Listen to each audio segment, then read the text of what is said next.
Bom, galera, continuando, vídeo 2, falando sobre Defensoria Pública, tá certo? Seguinte, eu comecei falando que a Defensoria está incumbida de assistir juridicamente, de forma integral e gratuita, em todos os graus de jurisdição e da administração pública, tanto em juízo quanto fora dele, as pessoas que não puderem pagar honorários, certo? Gente, é o seguinte, se trata da materialização do acesso à justiça, daquele acesso à justiça pleno, de chegar no órgão jurisdicional, de ser atendido, de ter a sua demanda observada, sendo que ao invés de ir ao fórum, o assistido, né, a pessoa se desloca até a Defensoria Pública e lá ele recebe esse tratamento, né, um tratamento humanizado, pessoas que vão conversar com ele, que vão tirar as dúvidas, que vão saber quais são os questionamentos, o que aquela pessoa de fato quer.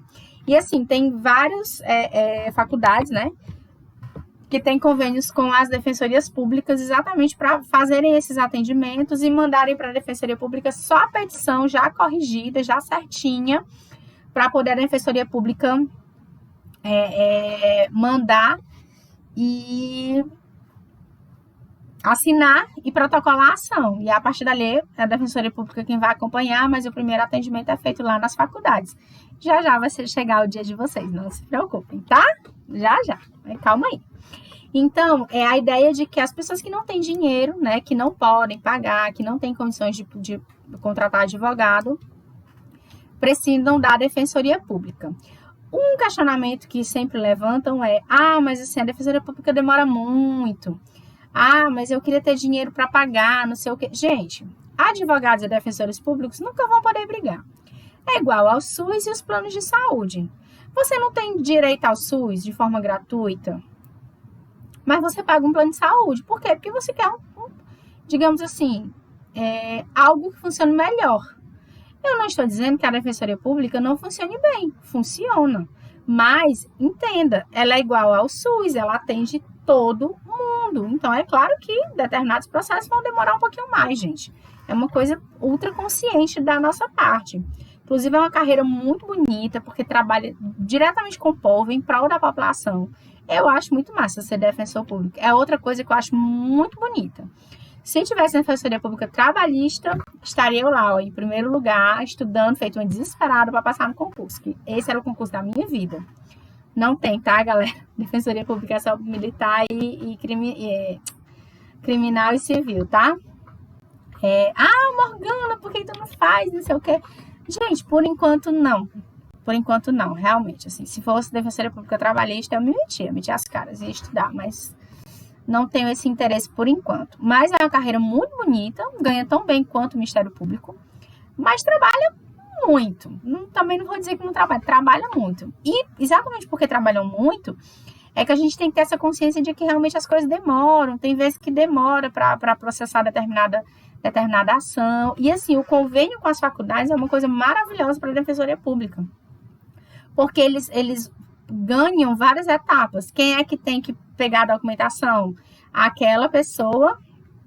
Quem é que pega a documentação? Aquela pessoa que já que está ali na faculdade atendendo. Aí quem é que faz a triagem? A faculdade. Só vai para a Defensoria Pública a ação já pronta para ser protocolada, gente. Então, assim, com toda a documentação, com tudo certinho, com todos os dados, não tem essas etapas de recolhimento de provas, de documentos, de analisar fatos e tal. Já foi tudo feito através da faculdade. Então, essa triagem é muito importante para a Defensoria Pública, tá certo? Então, nessa circunstância, não tem tanto essa dificuldade. Certo, galera? É obrigatória a implantação das defensorias públicas por parte de todos os estados membros da federação. Gente, eu não sei como é que tá hoje, mas São Paulo não tinha defensoria pública, porque é gente demais. Aí eu acho que o estado não conseguiu comportar e não conseguiu fazer com que a coisa fosse efetiva, ou seja, com que houvesse uma eficiência por parte da Defensoria Pública. E São Paulo não tem Defensoria Pública, tá? Mas tinha que ser implantado em todos os estados. Eu acredito que tirando São Paulo, deixa eu pesquisar aqui. Tirando São Paulo, todos os estados têm Defensoria Pública, tá certo? Pesquisar aqui.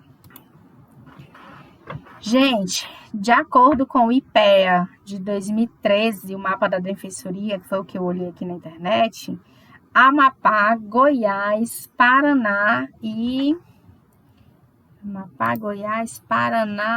Santa Catarina possuem defensoria pública, mas ela não está 100% instalada. Mas, gente, isso é de 2013, tá? Então, assim, eu não tenho o dado atual. Procurei aqui rapidamente na internet, não encontrei. Então, retiro o que eu disse com relação a São Paulo.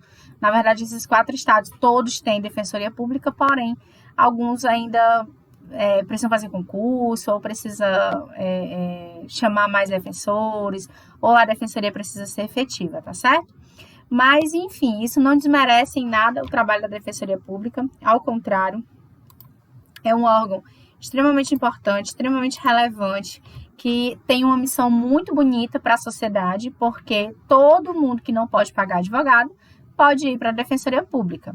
Claro que, né, aqueles que podem pagar advogado, paguem, tá? Paguem, por favor. Né? Mas os que não podem, ganham até 2 salários mínimos, né? Procure a defesa, que são os hipossuficientes de acordo com a lei, tá? Então, são esses que são os assistidos pela Defensoria Pública. A obrigatoriedade da implantação da Defensoria Pública está na Constituição Federal, né? As defensorias, elas possuem autonomia e também não estão diretamente vinculadas a nenhum dos poderes, principalmente ao Executivo, embora pareça, não estão. E como eu falei, atuam muito mais no Judiciário do que no Executivo e do que no Legislativo, né? Então, elas são também órgãos autônomos, também funcionam de forma autônoma, sem se vincularem a nenhum dos 3 poderes, embora estejam mais próximas do Judiciário, até pela própria qualidade do serviço que eles prestam. E, como eu falei, né, elas podem realizar convênio com outras instituições para prestação de assistência gratuita e integral, mas a lei que permite os convênios não pode restringir a sua realização a apenas uma instituição, né? Por exemplo, com a OAB, com a Ordem dos Advogados do Brasil. Pode ser com outras instituições, pode ser com sindicatos, com outras pessoas que possam também prestar esse tipo de serviço, ou oferecer esse tipo de serviço à população, desde que seja sempre de forma integral e principalmente gratuita, tá certo? Os defensores públicos, eles não podem também aceitar propinas ou certas coisas para, de repente, colocar o processo na frente de outro processo, né? Não existe isso, tá, galera? Não existe.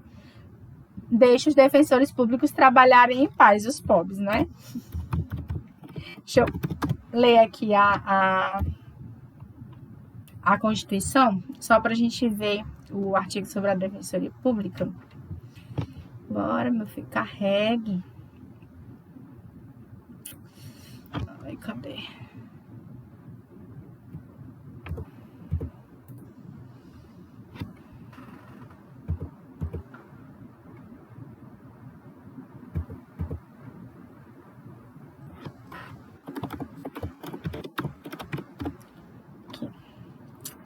Ministério Público também está dentro das funções essenciais, tá, galera? A Defensoria Pública é a instituição permanente, é essencial à função jurisdicional do Estado, incumbindo-lhe como expressão e instrumento do regime democrático, fundamentalmente a orientação jurídica, promoção dos direitos humanos e a defesa em todos os graus, judicial e extrajudicial, dos direitos individuais e coletivos, de forma integral e gratuita aos necessitados, tá? Na forma do artigo relacionado com o acesso à justiça, tá certo? As defensorias públicas estaduais são asseguradas a autonomia funcional e administrativa e a iniciativa de sua proposta orçamentária dentro dos limites estabelecidos na LOI, né? Na Lei de Diretrizes Orçamentárias, na LDO. São princípios institucionais de defensoria: a unidade, a indivisibilidade e a independência funcional, tal qual acontece com o Ministério Público, por isso não me alongarei nessa explicação que eu já falei sobre o Ministério Público, tá? É só vocês verem o vídeo 1 desta pequena videoaula que estou fazendo para vocês, tá? O que mais? Advocacia. Que coisa mais linda e maravilhosa. Gente, é o seguinte, a advocacia também é função essencial da justiça, certo? Para que serve? O que come? De que se alimenta, né? Logo mais à noite no Globo Repórter. Gente, é o seguinte. Primeira obrigação gravíssima e seríssima da advocacia. Tem que ser inscrito na OAB. Ou seja, tem que passar na temida, famigerada prova da organização, da Ordem dos Advogados do Brasil, certo? Gente, a advocacia, para mim, é também uma carreira linda, certo? Tem muitos vieses, tem muitos prós e contras, tem muitas coisas boas e muitas coisas ruins, tá certo? É muito sofrida em determinados momentos, a gente se envolve, a gente quer resolver, a gente demora e tem dificuldade para separar as coisas, para aprender a lidar melhor com determinados assuntos. A gente passa muito perrengue, a gente aprende muita coisa. Então, assim, o advogado, ele também é independente. Nós somos regidos pelo Estatuto da OAB, né, o que já é uma coisa bem bacana, bem diferenciada. A advocacia, ela pode ser pública e pode ser privada, né, vocês sabem disso. E o advogado, o que ele faz, né? Ele postula em juízo, em qualquer das formas, presta atividades de consultoria, de assessoria, de direção jurídica, é quem tem a capacidade processual, é quem consegue estar nos processos representando as partes e, assim, agindo como se aquele processo fosse seu. É como eu falei, né? Gente, é muito processo. Graças a Deus, quando você começa a trabalhar, vai surgindo muito processo.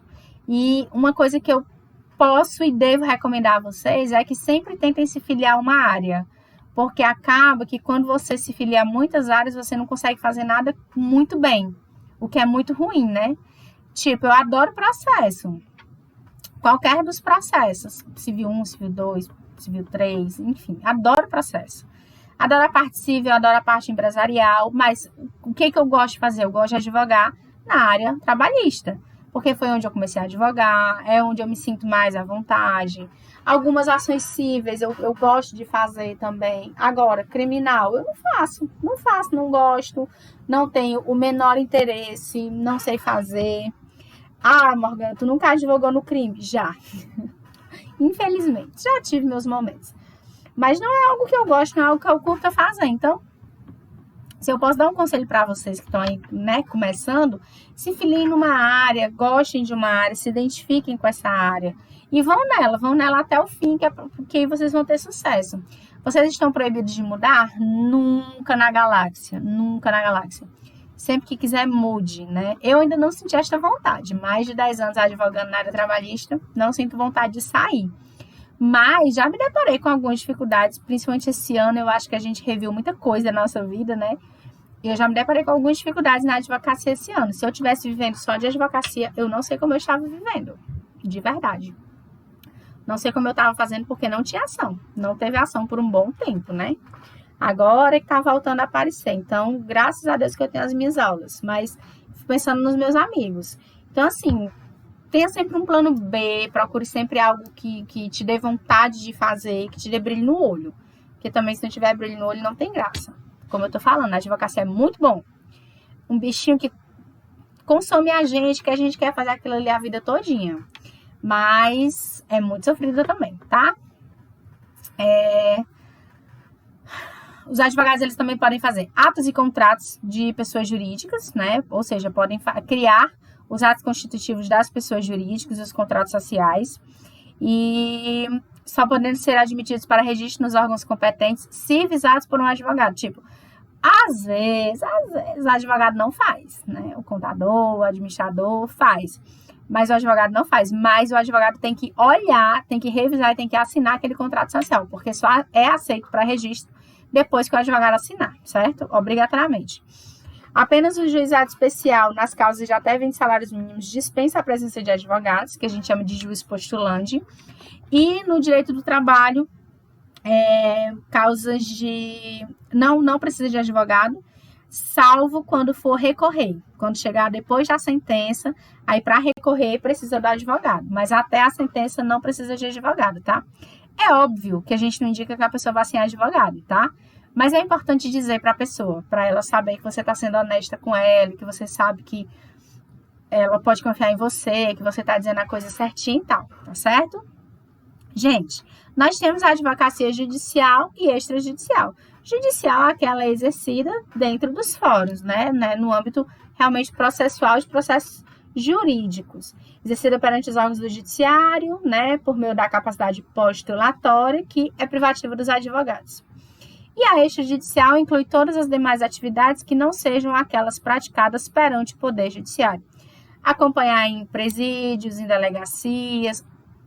Às vezes, os delegados, eles não querem muito que a gente fale, tá? Para não, sei lá, dar a entender que está ajudando o cliente de alguma forma. Mas sempre que você achar que seu cliente está sendo subjugado de alguma forma, você pode intervir, pode invocar o benefício da ordem da OAB e o delegado vai ter pelo menos que, tipo assim, respeitar mais seu cliente, né? Mais ou menos isso. E também quando a gente vai acompanhar depoimento de servidor público, onde eles estiverem sofrendo como é o nome do negócio, meu Deus? Estiverem sofrendo Ai, minha nossa, nessa hora eu sinto falta de vocês, que sempre alguém me salva quando eu esqueço a palavra. Procedimento administrativo. Às vezes para perder o cargo público ou algum tipo de procedimento de alguma coisa errada que ele tenha feito, né? Aí também, às vezes, a gente não consegue falar. Mas se for necessário intervir, intervenha sempre, tá? Não deixe seu cliente na mão, não. Ele gosta de saber que você tá ali do lado dele, né? Mesmo que você não esteja falando nada, certo? Então, a gente pode prestar assessoria, consultoria jurídica, né? Tipo, a pessoa vem com a causa, vem com o problema dela, e você senta com a pessoa, conversa, explica as coisas como elas aconteceram, a forma como tem que ser, o que ela pode fazer. Se ela quiser, ela vai entrar com processo com você, senão ela vai procurar outro advogado, tá certo? Mas você deixar a pessoa bem à vontade. A assessoria jurídica, aí sim, aí você vai assessorar preventivamente, né? Quando você trabalha, por exemplo, para uma empresa, que você faz com que os problemas não aconteçam, ou quando o problema já existe, que você vai assessorar judicialmente, vai pegar a documentação, vai fazer contestação e vai assessorar durante todo aquele processo ou aqueles processos, dependendo se você for contratado de alguma empresa, tá? E a direção jurídica, os cargos de direção, coordenação e chefia de qualquer serviço que envolva atividade advocatícia só pode ser desempenhados por advogados legalmente habilitados, tanto no setor privado como no setor público. Ou seja, qualquer cargo, né, de direção jurídica que envolva serviços jurídicos tem que ser feito por um advogado.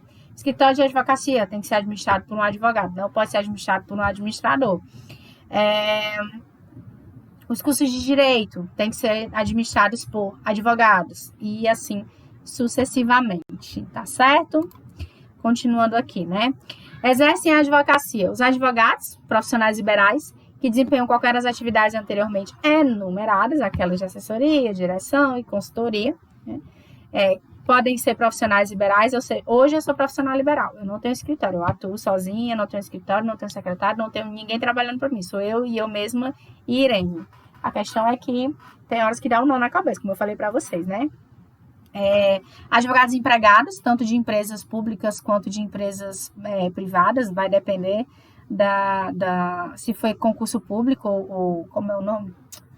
Concurso público e seleção pública, né, para advogado, que também para praticar em qualquer dessas atividades, inclusive o edital, se for um concurso, né, pode requerer todas aquelas funções, todas aquelas atividades.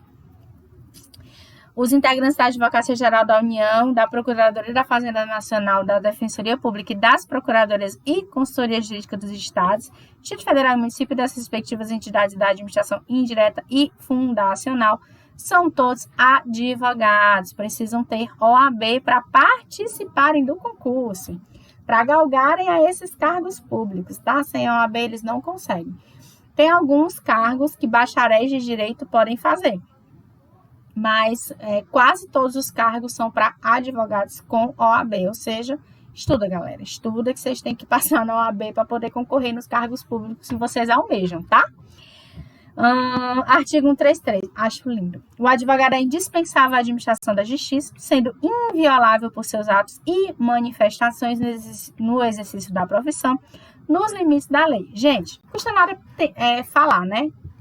O advogado, ele tanto tem que ser respeitado, como ele tem que respeitar o juiz, as partes, os servidores do fórum, todas as pessoas, né? É uma pessoa que conhece a lei, é uma pessoa que tem um íntimo relacionamento com a lei, então que consegue se sair de qualquer situação, basta invocar alguma lei que conheça, que saiba, com a qual tem algum relacionamento.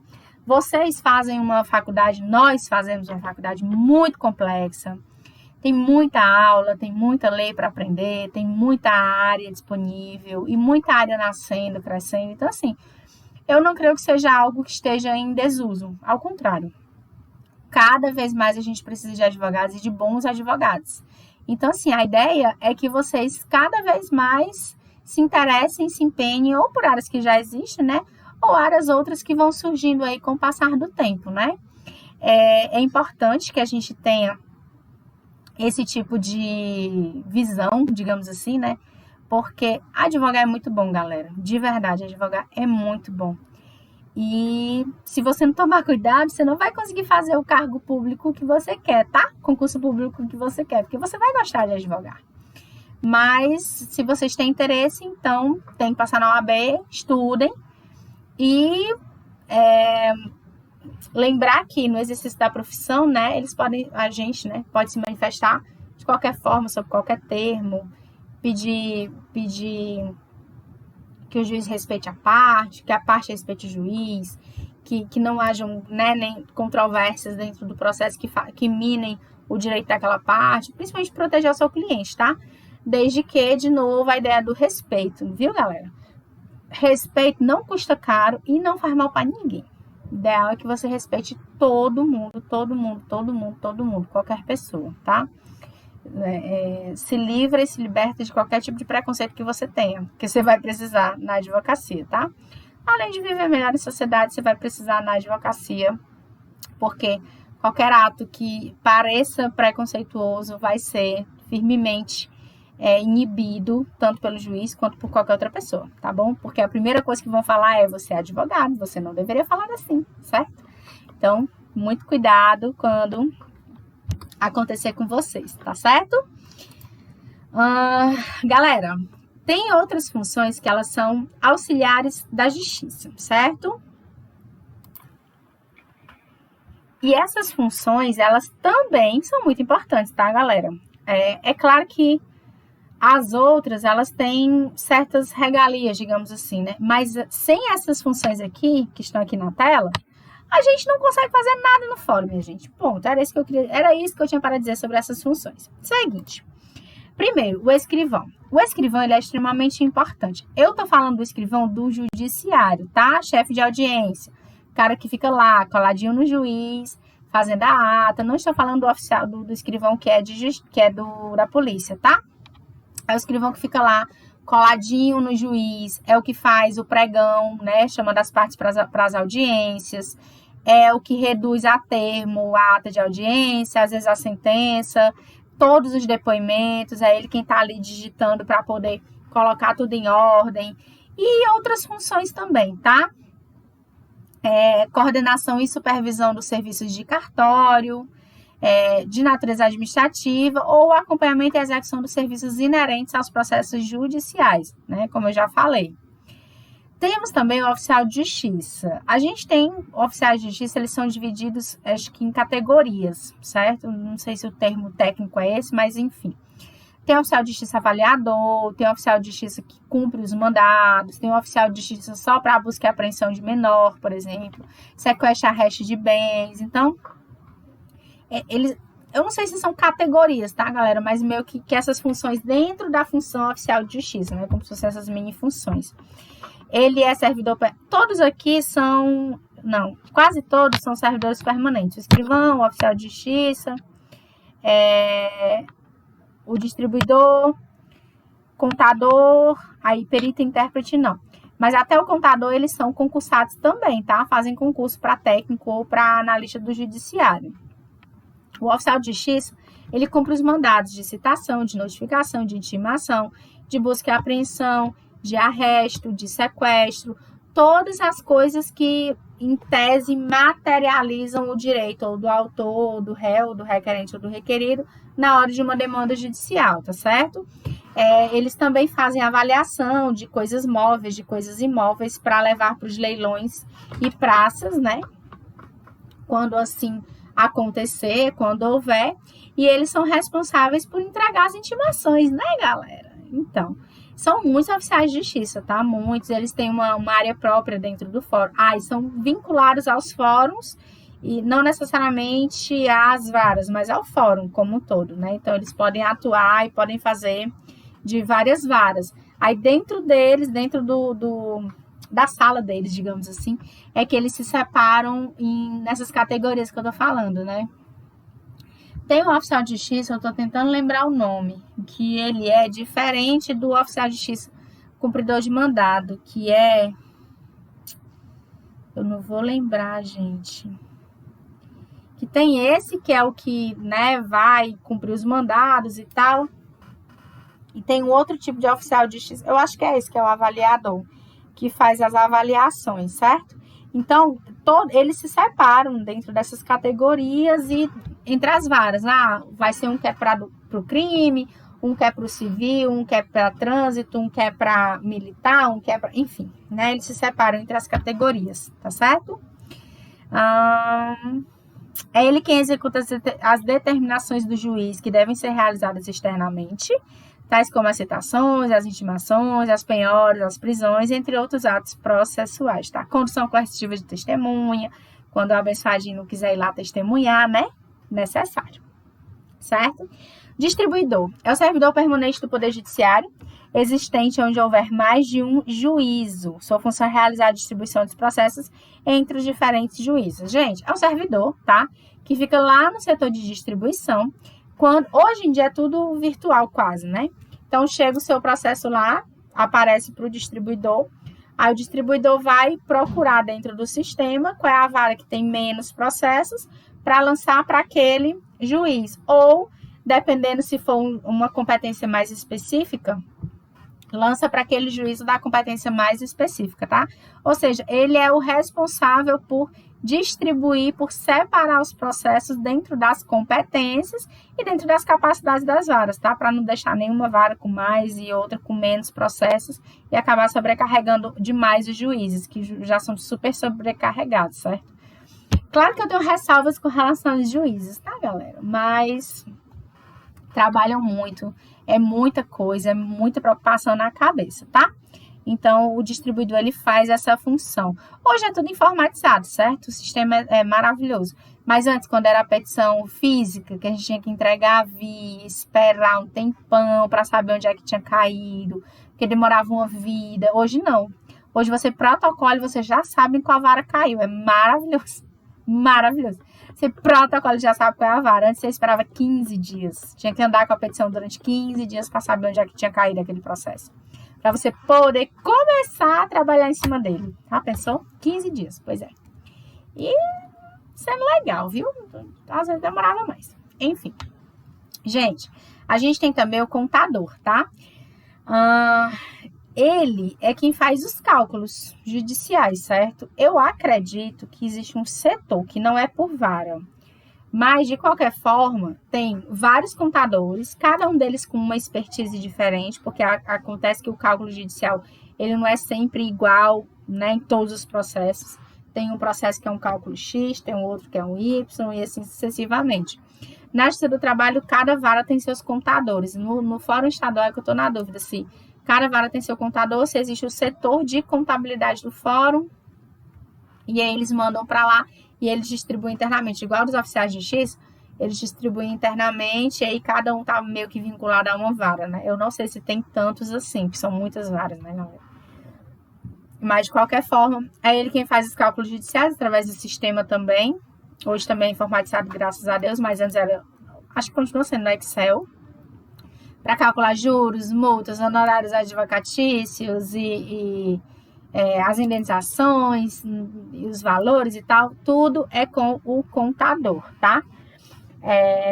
e tudo que seja necessário. Às vezes o juiz sabe fazer, mas ele prefere que o contador faça para ficar um negócio mais amarradinho, mais bonitinho, mais ajeitadinho.